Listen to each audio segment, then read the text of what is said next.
Hello friends, welcome with my channel TGT special notes. Friends, आज हम लोग English TGT के प्रैक्टिस सेट को हल करेंगे। इसमें हम लोग बहुत से इम्पॉर्टेंट क्वेश्चंस को देखेंगे जो आगामी परीक्षा के लिए बहुत ही इम्पॉर्टेंट होंगे। So without waste our time, let's start.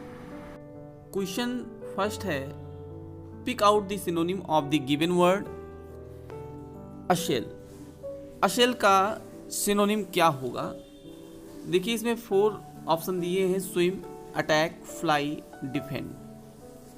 Friends, swim का मतलब होता है तैरना, अटैक का मतलब होता है आक्रमण करना, फ्लाई मतलब होता है उड़ना या भाग जाना, और डिफेंड का मतलब होता है हिफाजत करना या बचाना। तो इसमें राइट ऑप्शन क्या होगा फ्रेंड्स? इसमें राइट ऑप्शन होगा अटैक, टूट पड़ना, क्योंकि असेल का मतलब होता है टूट पड़ना या आक्रमण करना। तो इसका सिनोनिम क्या होगा? अटैक। आइए अशेल के अन्य और भी सिनोनिम हैं, उनको भी देख लेते हैं। Set on. सेट ऑन का मतलब भी होता है आक्रमण करना या किसी पर टूट पड़ना। रन एट, फोरे, इन्वेड, ये सब जो है असेल के सिनोनिम है जिनका मतलब होता है टूट पड़ना। क्वेश्चन नंबर सेकंड है, आई was playing while you. Friends, में अब 4 ऑप्शन दिए गए हैं: slept, were sleeping, had slept and will sleep. अब इन चारों में से कौन सा ऑप्शन राइट होगा? तो फ्रेंड्स, यहाँ बता दें, व्हाइल का जब प्रयोग करते हैं तो उस समय करते हैं जब एक ही समय में 2 एक्शन किए जा रहे हों। जैसे आई वॉज प्लेइंग, मैं खेल रहा था, जबकि यू वर स्लीपिंग, तुम सो रहे थे। तो यहाँ 2 काम एक साथ हो रहा है, खेलने का और सोने का। तो ऐसे सेंटेंस में हम किस फॉर्मूले का प्रयोग करते हैं? सब्जेक्ट पहले लिखते हैं प्लस वर्ब प्लस ऑब्जेक्ट। उसके बाद व्हाइल का जो सेंटेंस इधर जोड़ेंगे उसमें भी वर्ब की 4th फॉर्म आएगी, अर्थात आईएनजी फॉर्म आएगी। तो इसीलिए यहाँ ऑप्शन कौन सा सही होगा? ऑप्शन आपका बी सही होगा कि I was playing while you were sleeping. Question third है, before the Aryans to India Dravidians had lived there. Friends, अब इसमें 4 ऑप्शन है: कमिंग है, कम है, केम है और डिड कम है। तो इस सेंटेंस में राइट ऑप्शन जो होगा वो होगा केम, क्योंकि जब 2 सेंटेंस बिफोर या आफ्टर से जोड़े जाते हैं तो यदि पहला सेंटेंस पास्ट परफेक्ट टेंस में है तो हम दूसरे सेंटेंस को पास्ट इंडेफिनिट टेंस में बनाते हैं। जैसे द्रविडियंस हैड लिव्ड, यहाँ देखिए हैड लिव्ड है, वर्ब की 3rd फॉर्म आया है, ये पास्ट परफेक्ट में है। तो इसमें पहला सेंटेंस है बिफोर द आर्यंस, तो यहाँ वर्ब की कौन सी फॉर्म आएगी? वर्ब की हमेशा 2nd फॉर्म आएगी। क्वेश्चन 4th है, no sooner did he open the telegram than he fell down unconscious. तो फ्रेंड्स, इसमें राइट आंसर कौन सा होगा? टोर होगा कि टीयर होगा, टोर्न होगा कि टीयर्ड होगा? तो राइट आंसर होगा इसमें टीयर, क्योंकि इसमें वर्ब की 1st फॉर्म का प्रयोग होगा।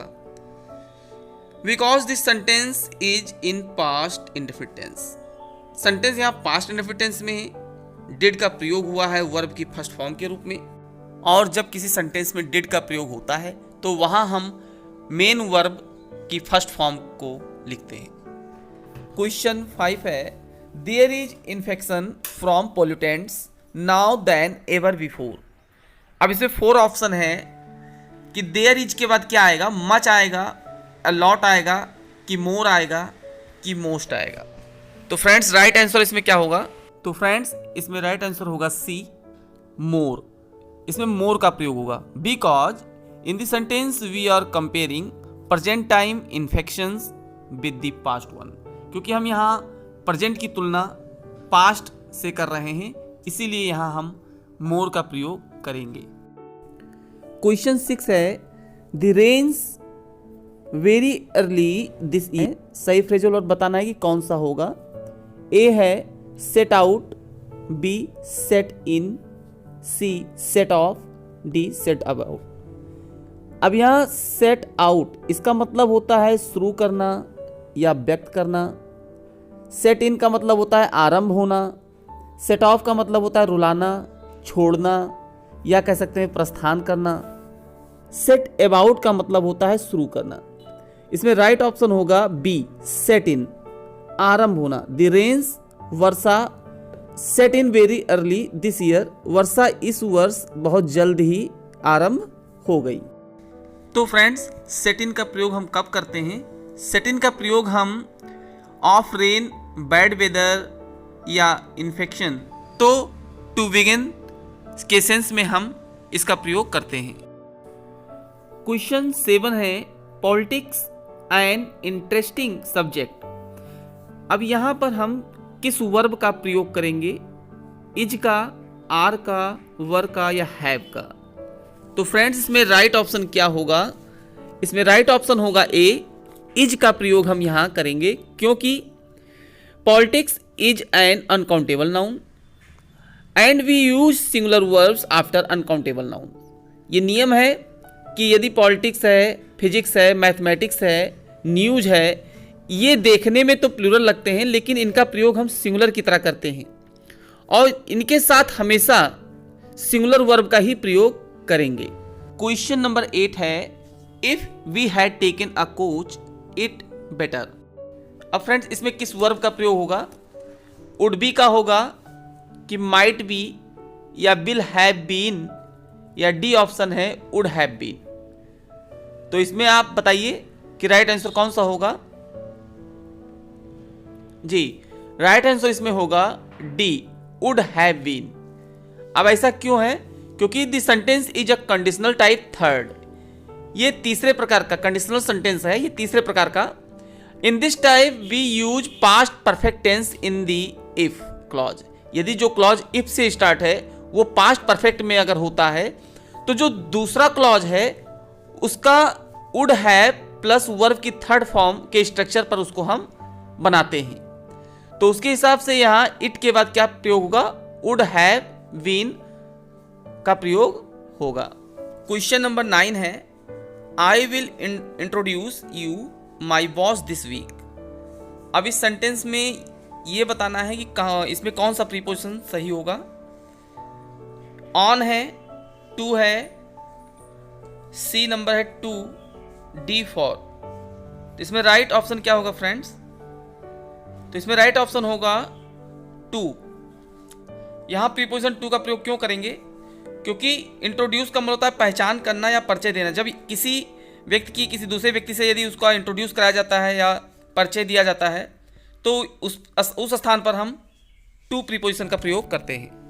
क्वेश्चन नंबर 10 है ए wise person always avail himself. Avail का मतलब होता है लाभ उठाना। अब इसमें राइट प्रीपोजिशन कौन सा होगा? तो इसमें ऑप्शन है A with, B of, C about या इन। तो राइट ऑप्शन होगा इसमें बी, ऑफ। अब ऑफ का प्रयोग यहाँ क्यों करेंगे? क्योंकि एक wise person always avail himself, एक बुद्धिमान व्यक्ति हमेशा लाभ उठाता है। क्योंकि कुछ वर्ब्स ऐसे होते हैं जो रिफ्लेक्सिव प्रोनाउन की तरह यूज होते हैं और इनके साथ ऑफ प्रीपोजिशन का यूज होता है। जैसे अब्सेंट हुआ, अवेल हुआ, प्राइड हुआ, प्लम हुआ। ये कुछ वर्ब ऐसे हैं जिनके साथ ऑफ प्रीपोजिशन का प्रयोग करते हैं। लेकिन अवेल ऑफ का प्रयोग हम पैसिव वॉइस में बिल्कुल नहीं करेंगे, ये ध्यान रखिएगा। क्वेश्चन नंबर 11 है I bought this pen 5 rupees. अब इसमें राइट प्रीपोजिशन को फिल करना है। तो फ्रेंड्स, क्या होगा इसमें? इन होगा कि विद होगा, फॉर या फ्रॉम होगा? तो इसका राइट ऑप्शन है फॉर। इसमें फॉर प्रीपोजिशन का प्रयोग करेंगे। क्यों? क्योंकि यदि एक्चुअल अमाउंट अगर दिया है तो उस समय हम फॉर प्रीपोजिशन का प्रयोग करते हैं, लेकिन अगर एक्चुअल अमाउंट का वर्णन ना हो तो उस समय हम ऐड प्रीपोजिशन को लगाएंगे। तो यहाँ पर 5 रुपीज एक्चुअल अमाउंट है, जो कि इसलिए यहाँ पर हम किसका प्रयोग करेंगे? फॉर का। क्वेश्चन नंबर 12 है द बुक कंटेन्स मैनी क्विटेशंस। अब इसमें 4 ऑप्शन दिया है और इसमें आपको सुटेबल एडजेक्टिव चूज करना है कि यहाँ कौन सा फिल होगा। A martial, B ambitious, C biblical and D ulterior. इस सेंटेंस को देख लेते हैं। The book contains many quotations. Quotations का मतलब उद्धरण। तो इस किताब में बहुत से उद्धरण हैं। पहले इसमें जितनी भी मीनिंग दी हुई है सबका अर्थ जान लेते हैं। मार्टियल का मतलब होता है सैनिक या फौजी, और एम्बिशियस का मतलब होता है महत्वाकांक्षी, बिब्लिकल मतलब होता है बाइबिल संबंधी, एंड अल्टीरियर का मतलब होता है अनदेखा या अप्रत्यक्ष। तो सबसे सुटेबल इसमें जो ऑप्शन होगा वो होगा बिब्लिकल, क्योंकि बिब्लिकल मतलब क्या होता है, बाइबिल संबंधी। क्वेश्चन नंबर 13 है the correct sentence is the positive degree is. यहाँ 4 सेंटेंस दिए गए हैं, इसमें आपको पॉजिटिव डिग्री बताना है कि पॉजिटिव डिग्री में कौन सा सेंटेंस है। A, this razor is sharper than that one. B, this razor is not as sharp as that me. C, this razor is the sharpest of all. D, this razor is sharper than this one. तो जो A option है ये तो नहीं होगा, क्योंकि इसमें then और सुपीरियर देन लगा है। देन कब लगता है, कॉम्परेटिव डिग्री में। अब बी में देख लेते हैं, एज, शार्प एज। देखिए जब कोई एडजेक्टिव एज, एज या एज, सो एज के बीच में आता है तो वो हमेशा पॉजिटिव डिग्री में होता है। तो हमारा राइट ऑप्शन क्या होगा, बी। सी होगा नहीं, क्योंकि ईएसटी लगा है तो ये सुपरलेटिव डिग्री में है, और सुपीरियर देन इसमें भी वही लगा है तो ये भी आपका कॉम्परेटिव डिग्री में है। क्वेश्चन 14 है which of the following sentence is correct one. A, I went there with a view to meet him. B, I went there with a view to meeting him. C है I went there for a view to meeting him. D है I went there with view to meeting him. देखिए friends, इन चारों option में एक phrase का use हुआ है, वो है विद अ व्यू टू। तो विद अ व्यू टू जो ये फ्रेज है, इसके साथ हमेशा जीरंड फॉर्म आता है, अर्थात वर्ब की फर्स्ट फॉर्म में आईएनजी। तो इस तरह से अगर देखा जाए तो ये बी ऑप्शन जो है इसका राइट होगा, I went there with a view to meeting him. Question number 15 है the plural of women doctor. अब यहाँ वुमेन डॉक्टर का आपको प्लूरल बताना है। तो 4 ऑप्शन है, पहला है वुमेन डॉक्टर्स, बी है वुमेन डॉक्टर्स, सी है वुमेन डॉक्टर, डी है नन ऑफ दीज। तो फ्रेंड्स आपको बता दें कि जब किसी कंपाउंड नाउन का हम सिंगुलर से प्लूरल बनाते हैं तो हमें दोनों कंपाउंड नाउन का सिंगुलर से प्लूरल बनाना होता है। जैसे वुमेन का प्लूरल होता है वुमेन, WOMEN, एंड डॉक्टर में एस लगाएंगे तो डॉक्टर्स होगा। तो यहाँ आपका राइट जो आंसर है वो है बी, वुमेन डॉक्टर्स।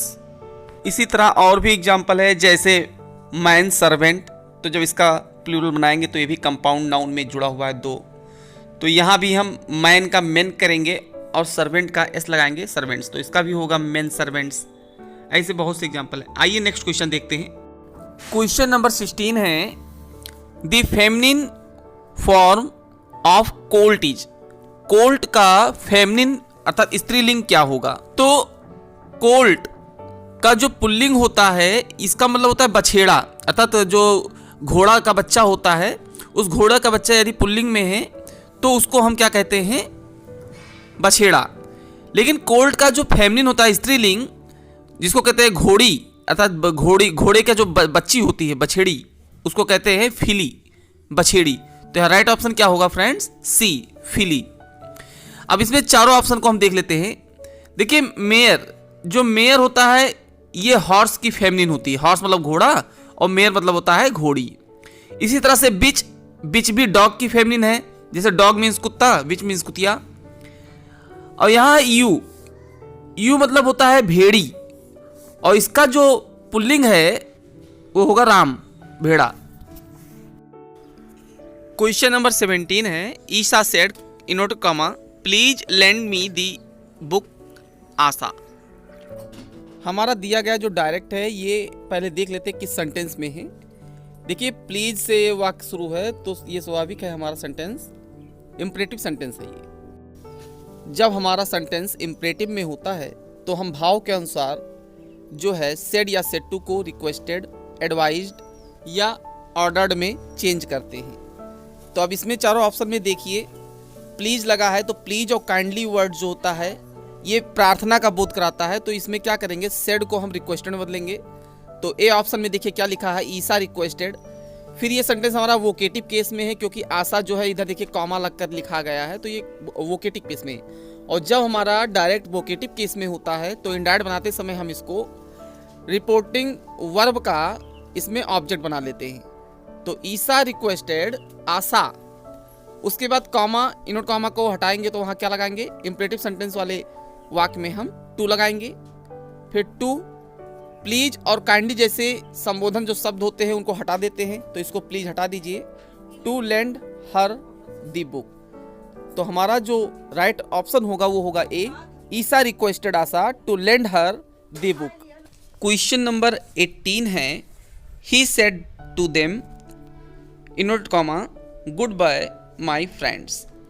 अब इसका नरेशन कैसे बनेगा देखिए, इसमें 4 ऑप्शन दिए हुए हैं। He bade goodbye to all his friends, B he said to his friends goodbye, C he told his friends to goodbye, D he suggested goodbye to all his friends. तो friends सबसे पहले हम ये देखेंगे कि जो हमारा reported speech वाला पार्ट है ये किस सेंटेंस में है। तो ये हमारा है ऑप्टेटिव सेंटेंस में, क्योंकि जब अभिवादन करते हैं, स्वागत करते हैं ये, तो इसमें हम ऑप्टेटिव सेंटेंस का रूल्स लगाएंगे। तो यहाँ देखिए जब गुड बाय या गुड मॉर्निंग इस तरह से अभिवादन का शब्द का यूज होता है तो सेड टू को हम वेड में बदलते हैं, तो ए ऑप्शन में हमारा वेड है। लेकिन बी में देखिए यहाँ सेड टू को चेंज नहीं किया गया, इसलिए बी ऑप्शन में हमारा होगा नहीं। सी ऑप्शन में सेड टू को टोल्ड में बदल दिया गया, जो कि ऑप्टेटिव सेंटेंस में टोल्ड में नहीं बदला जाता, ये भी नहीं होगा। डी ऑप्शन देखते हैं, ही सजेस्टेड, सजेस्टेड तो स्वाभाविक है, इसमें सुझाव तो दे नहीं रहा है, तो हमारा ये भी ऑप्शन क्या हो गया, रॉन्ग हो गया। राइट आंसर होगा हमारा A, he bade goodbye to all his friend. Question number 19 है, our water supply has been. अब यहाँ जो ऑप्शन आपको भरना है वो क्या हो सकता है, A cut up, B cut off, C cut it या डी कट आउट। तो फ्रेंड्स इसको समझ लेते हैं कि कट अप का मतलब होता है काटना एंड कट ऑफ का मतलब होता है बंद कर देना या काट देना। कट आउट का मतलब होता है हटा देना या बहिष्कृत कर देना। अब यहाँ फ्रेंड्स जो राइट आंसर होगा वो आपका कट ऑफ होगा, क्योंकि our water supply has been cut off, जिसका मतलब हुआ हमारी पानी की पूर्ति बंद कर दी गई है। क्वेश्चन नंबर 20 है, इसमें आर्टिकल भरना है, house on the corner is for sale.